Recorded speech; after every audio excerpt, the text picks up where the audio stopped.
This is the Mypressi Twist, and it is a super unique, fun, potentially dangerous espresso machine that I want to tell you all about today. So this is a portable espresso machine, as we see here. It's basically a handle with a trigger with a hot water chamber, a basket here, and an area for you to add your power source for the pressure, which is your nitrogen charger canister here that you'll find in some other machines, as well as for like your airsoft guns. Most simply put, this is a absolutely wild espresso machine to use. You basically just add hot water in here and your coffee, and you pull the trigger and you have your espresso. I'll show you how I've been using it, and we'll go over some operations of it. Pretty much what I want to talk about today is I think this is such a unique machine. It's another one of these machines that feels like the Nomad, way ahead of its time, especially if you apply some modern techniques, which we will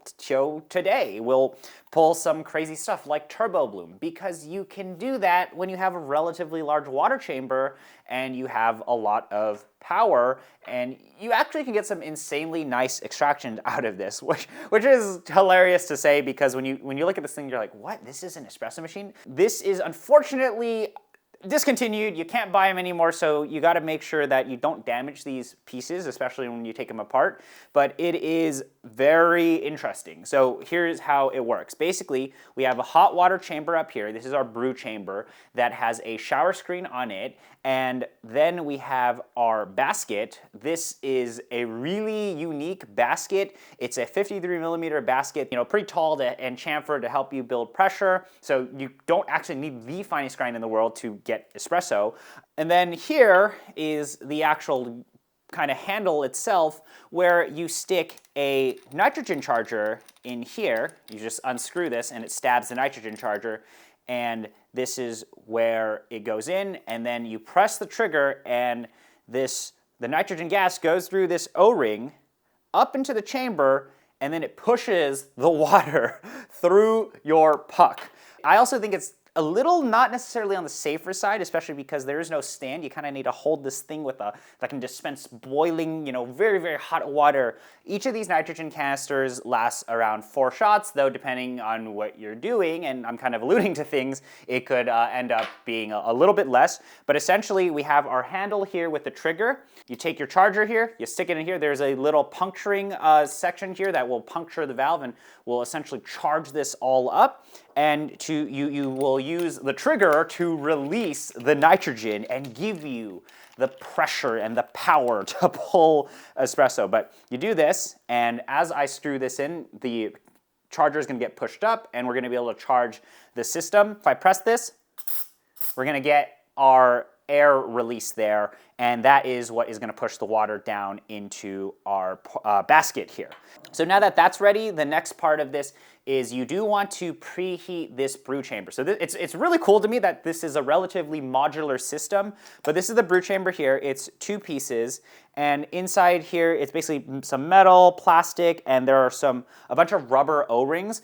I do think that these O-rings and some of these pieces you will need to be careful of, just make sure they don't crack over time. What I've been doing is I've actually been treating this basket a lot like my La Pavoni baskets, so like these 14-gram doses, and actually what I've been able to do is fit around 90 milliliters into this chamber, or it feels pretty comfortable doing around 85, 90 mils. So what that allows you to do is it allows you to get flexibility in what you're able to pull, and actually a larger yield than something like this La Pavoni, which is super funny. While you preheat this, you can go ahead and actually prep out your brew. So you basically do this, you pour your boiling water in here. We're gonna just let this guy sit here and preheat. Now, some things that I've found out doing this is you definitely want to have this little cover here. It kind of locks in there, but I just put it up there. From a very basic, like cold room temperature, if you add boiling water into here, I found it drop basically 20 Celsius. So the kind of hottest I've been able to just get this is around 85, 86 Celsius, which is actually perfectly fine for a few different things. So this is preheating, and I think what would be fun is actually showing you guys two ways to use this. One is just, I think, the traditional 10 years ago way to do it, and I'll show you a more modern method. I'm just gonna do 14 grams, and I'm gonna pull basically a 1 to 2. And this right here is preheating. You know, luckily this is not hot to the touch, but if you do some measurements, you will find out that your temperature does stabilize at around like 75 to 80 Celsius. So it is recommended to preheat maybe a little more aggressively if you are using a lighter roast coffee.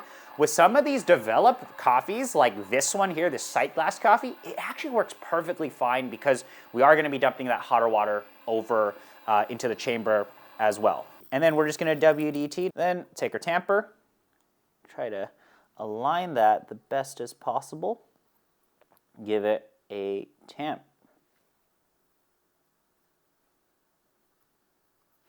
And what I do is I'll just drop it into here. Now, this chamber here is probably around 75 Celsius now with off the boil water. And this will help us, you gotta be really careful, like this is all pretty hot here, is I'm just going to take this guy, you'll see a marker here, and then you see the steam coming off of this. You lock it in. We're gonna pour boiling water right into here, and I'm not gonna fill the chamber up all the way because I'm probably just gonna pull a 1 to 2 with this. You find the marker here, you lock it in, turn it in, and then we can begin pressing.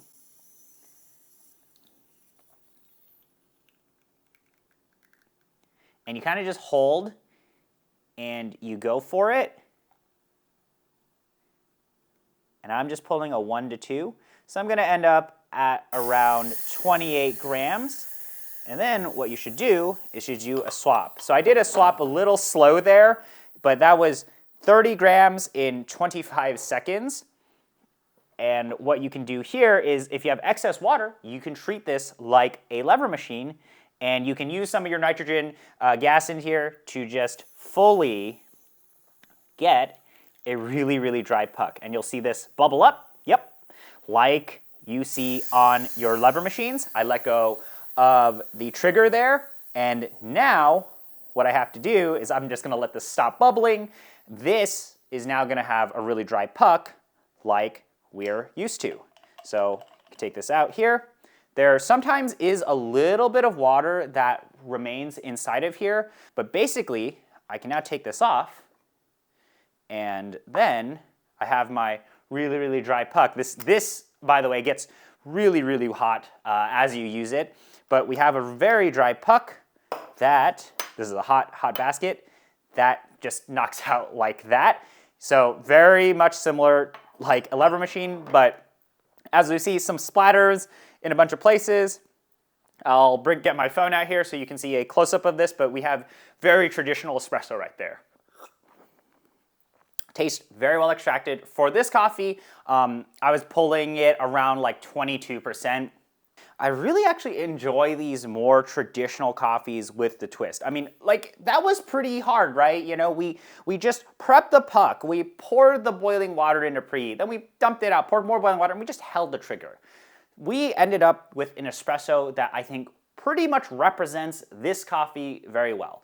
The one thing that you do need to keep in mind, even for these traditional coffees, is just maintaining temperature. I actually find that this temperature here it's relatively stable. Now, I didn't do any crazy measurements here, but I was able to get the chamber in here, the water in here, after I preheated it 2-3 times. You know, I preheated it once, dumped the water out, preheated again with boiling water, and I dump it out. I'm able to get this area in here, at least up here, to be about 86 Celsius, and then when I just go for it, you know, when you have everything locked in and you just pour the boiling water and you lock it in fast, it actually seems to probably be towards that 90 Celsius area, which I actually think is completely fine, especially depending on what grinder you're using, is completely fine for some of these more developed coffees. And I actually think you can pull like fantastic dark roasts on this. So The one thing that I will say about the taste of espresso here, and it might literally be due to,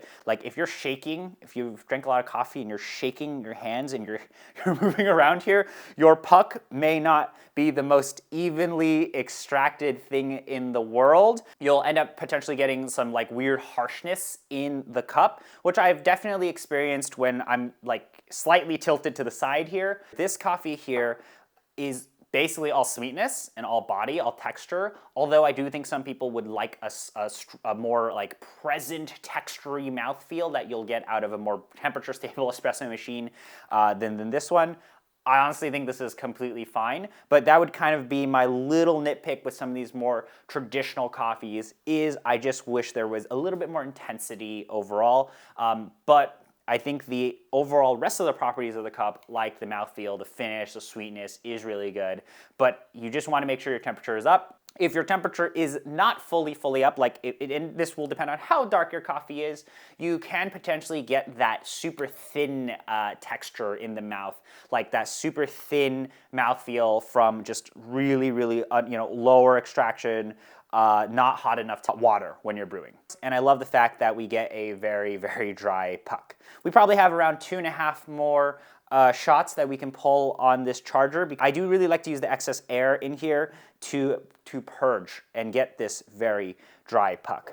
If you were curious about measurements too, I have been able to pull around like 8-9 TDS for these darker roast coffees, and that gets me to like 21-22%, which is perfect, I think, for this development level. Our normal shot tasted really good. Now let's Taco Bell bathroom this, or make this, apply these beautiful, ugly, modern espresso techniques to all of this. So basically, I'm going to repeat everything. Now, I did pull a shot, and as you'll notice, it is a pretty clean actual puck, right? Dry puck, though if you do make things dry, because we have a really weird shaped basket, you'll just need to, just rinse this and we'll be fine. This chamber stays really clean, which is awesome. Like that nitrogen really pushes everything out through here. And while we clean this up, we can begin another preheat process and we can prep in another puck. So I'll also mention is that this is another one of these machines that it's the second, third, fourth, fifth shot that you do, everything is going to taste probably a little bit better, but depends on how aggressively you preheat for the first shot. If you remembered, the temperature that I mentioned measuring this was 86 Celsius inside of here. The really cool thing is if you look at something like the decent Turbo Bloom profile, you can start doing the exact same thing like that. And because you have a chamber that can fit 90 mils of water, you can pull really long. So this gives you actually a fair bit of flexibility in what you do. We're gonna basically push this guy down for 1 second, and then we're gonna let the pressure drop, do nothing, and let it bloom for that basically 1 second, boom, and then we'll push it all the way again. And that's how you do a turbo bloom. And because our temperature in here is around that 86 to 88, 90 Celsius, depending on how fast we are, it actually results in a fantastic cup. And as you see, this is not the cleanest thing in the world right now. This is also really hot, so we kind of just are burning ourselves. The little metal tab here is exposed, and I just accidentally touched that and I hurt my little precious thumb, but we're doing this. And the faster I go, the better. But for this type of profile, like the Turbo Bloom, it's actually completely fine to be actually not the fastest, but we'll do this, and I'm gonna see if I can show you guys. So I'm gonna do my bloom, okay? And then now I go for it. And we're pulling 14 to 70. It is spraying everywhere, so we're gonna pour this a little bit closer to there. So we pulled there 14 to 62. I was trying to aim for 70. That was basically like 20-something seconds. I could have actually added a little bit more water or gone a little coarser. It'll kind of just pop out like that. There we go. So that's our more like untraditional espresso. I just yeeted it. I just like, push it down and then push it down more. I could have actually filled the chamber up slightly more. I couldn't tell. I'm looking at it at this weird angle. I could have filled it up a little bit more, went a little bit coarser, and I could have got more out. Yep. So here's the thing. This is still a good idea of the coffee. There is something slightly missing in it, and I'll tell you a bit about like where we could have done a little bit better. And the way I would classify twist shots is, even with some of these lighter roast coffees and these more traditional coffees, is you miss sometimes this like very intense note, a fruit note or flavor note that you may experience with like a much more temperature stable machine. Or what I'll say is like the rest of the shot, aka like the mouthfeel, the texture, the body, like the way it coats your tongue, as well as the finish, the middle, the finish, all of that is actually really well done with the twist. The one thing that I do wish was a little bit better, and this is if I'm putting my evaluation hat on, is I wish at the initial sip I had a more intense presentation of a flavor note. There isn't necessarily anything that like jumps out with the espresso. Of course, I can dial this in better. I can dial in the coffees better, right? I can profile a little bit differently with this. But generally and broadly speaking, of the shots I get with the twist, I think that they are very tasty, very approachable, very, well extracted. Even if we look at it from a numbers perspective, decently extracted coffee that works well across the board. The biggest advantage of this machine is this is so much fun. You just push it down and we get really tasty coffee. It's because the twist is actually a pretty great espresso machine. It actually makes tasty coffee. And you can use this in very modern, non-traditional ways, and you can get some of these coffees to shine. But because it isn't the most temperature stable in the machine, you do need to make sure you're moving a little bit faster. But once you get it right, it tastes really good. I feel like with some of these coffees, even these lighter roast coffees, which are very not designed for this twist, I actually think a lot of people would prefer twist shots than something like a flare shot, because sometimes you don't want to have that crazy acidic, intense presentation, but you still want to have like everything else be pretty tasty. That is kind of, I would say, the limit of what the twist can do. Is it can give you pretty decently extracted coffee, but it's not gonna give you that crazy, intense, high clarity espresso that you may get out of something like a flare or a decent. But you're gonna get something nice and approachable across the board, even with these harder coffees, these lighter roast coffees. I find it fascinating that this machine came out that long ago. It's 3 pieces. It's so simple to use. There isn't kind of like this, move one chamber to another, screw on another thing that has all these threads. This is the most simple one of these CO2 setups, which is just pour the water in, lock it in, and then push the trigger. I actually think this is a lot easier to use than something like the X-Bar, and the X-Bar died, and we might revisit it. But this is just, I think, so unique. It's such a unique experience. It produces a very approachable espresso, and it's fun. It's just hilarious to use this thing. Anyway, that is the Mypressi twist. It is a really unique machine. It is fascinating that this machine came out that many years ago, but look at that. It is awesome. So yeah, really wild machine, really wacky machine. I'm pretty sure a lot of you guys were like, oh wow, I remember that. But that was many years ago when this came out, before I was even drinking coffee. But yeah, that is the twist. Thank you so much for spending the time to watch this video. If you have any other questions, any other machines that you think I should take a look at, let me know. I know there are a lot of other machines that are very similar to this, but nothing kind of is as charming and unique and crazy and potentially burn your fingers dangerous as the twist. So anyway, let me know what you guys think about this. If you have any questions as well, let me know. But otherwise, thank you so much for spending the time to watch the video. I will see you guys around. So I'll do this one for fun just because I know you can do it. With these manual machines, making cold espresso is very possible.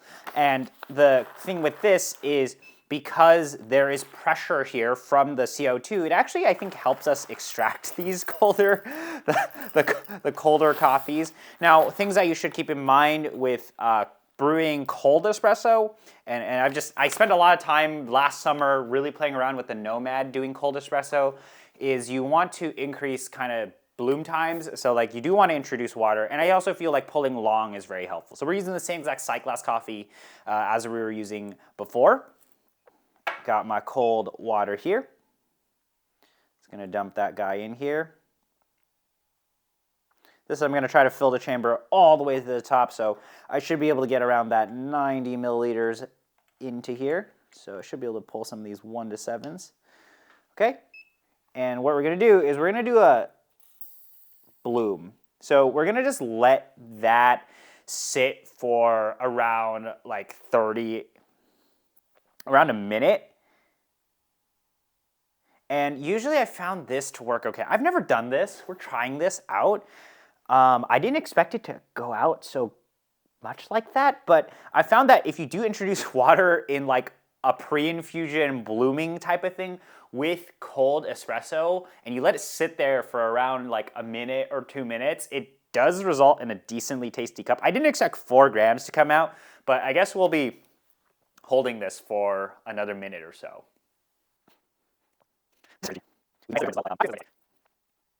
I think I'm just gonna pull this at 1 minute 30 seconds, but we did that initial bloom. Now let's go for the rest.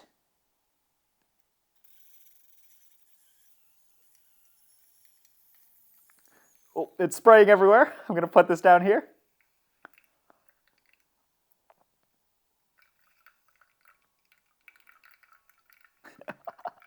This is glorious. We are getting crema, which means we're building pressure. Now we're getting above 70 grams. We're getting about, I'm just gonna go for it until there's no more water. 89 out there.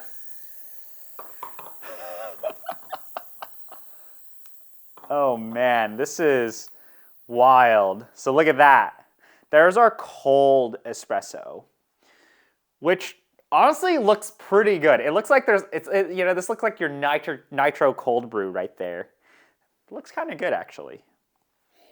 Not really much aromatics. That looks really good. That looks like one of those like Aerocanos or whatever people are doing nowadays. That was like basically 13 grams to 90 grams. So that's a really big ratio.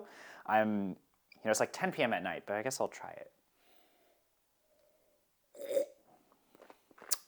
That's actually not bad. You get kind of that fizzy mouthfeel in here. I'm pretty sure some of that nitrogen got into here because it's cold water. So that's probably why we see so much so many bubbles in here. And also we're still retaining that like fun crema texture here. This is much more interesting. Like this is a fun thing with doing cold brew and cold espresso, but it actually tastes pretty good. From a cold perspective, we're getting a little bit of acidity from this coffee, but it's like that really nice texture that we're getting because of the high concentration, but also I think there's a little bit of fizziness in here from the nitrogen that got in here. If you've ever tasted cold brew and cold brew's been like very uninteresting to you, this has like a little bit of fun dynamics in the cup. It also tastes a lot more concentrated, obviously due to the ratio, but it's like much more interesting cold brew, and you can do that with these manual machines, and I thought it'd be fun to do with the twist. So go to the conclusion now. I thought this was fun to add in, just for fun. I mean, I think cold espresso is something that we should explore a little bit further, but on the twist, looks like we can actually make a fairly tasty cup. Very unexpected.